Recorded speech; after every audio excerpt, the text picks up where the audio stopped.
SNDP യോഗത്തിന്റെ ഭാരവാഹികളെ അയോഗ്യരാക്കിയ ഹൈക്കോടതി വിധി ചരിത്ര പ്രാധാന്യമുള്ളതാണെന്ന് കേസിലെ ഹർജിക്കാരനായ രഘു ആഞ്ചയിൽ കായംകുളത്ത് പറഞ്ഞു.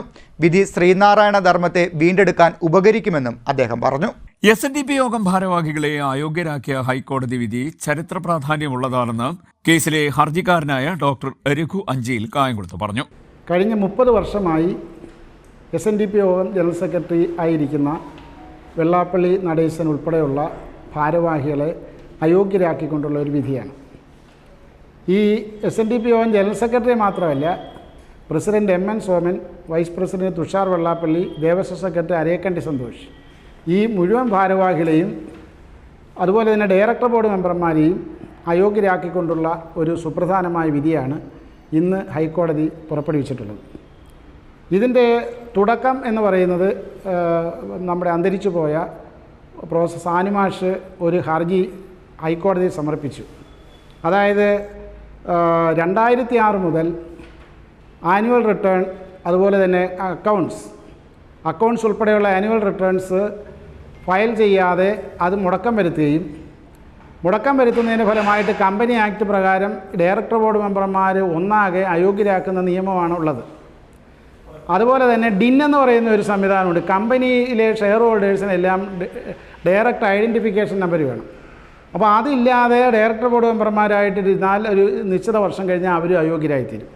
അപ്പോൾ യഥാസമയം അക്കൗണ്ട്സും റിപ്പോർട്ടും IG ഓഫ് രജിസ്ട്രേഷന് സമർപ്പിക്കാതിരുന്നത് കൊണ്ടും DIN ഇല്ലാതിരുന്നത് കൊണ്ടും SNDP യോഗം ഭാരവാഹികളും ഡയറക്ടർ ബോർഡ് മെമ്പർമാരുൾപ്പെടെ കമ്പനി നിയമപ്രകാരം അയോഗ്യരാണ്. ഇത് ചൂണ്ടിക്കാട്ടിയാണ് സാനിമാഷ് ഹൈക്കോടതിയിൽ കേസ് ഫയൽ ചെയ്തത്.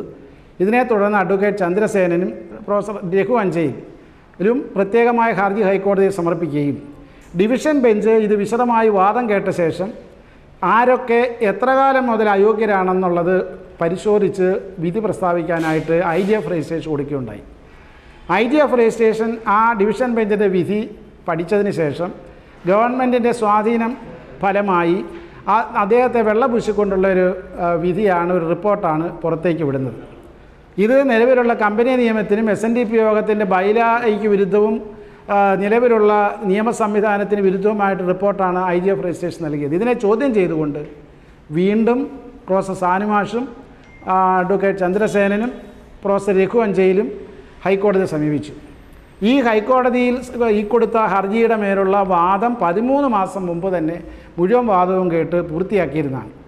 അങ്ങനെ 13 മാസത്തെ കാലതാമസത്തിന് ശേഷമാണ് ഇന്ന് അതിന്മേലുള്ള വിധി ഹൈക്കോടതി പുറപ്പെടുവിച്ചിരിക്കുന്നത്.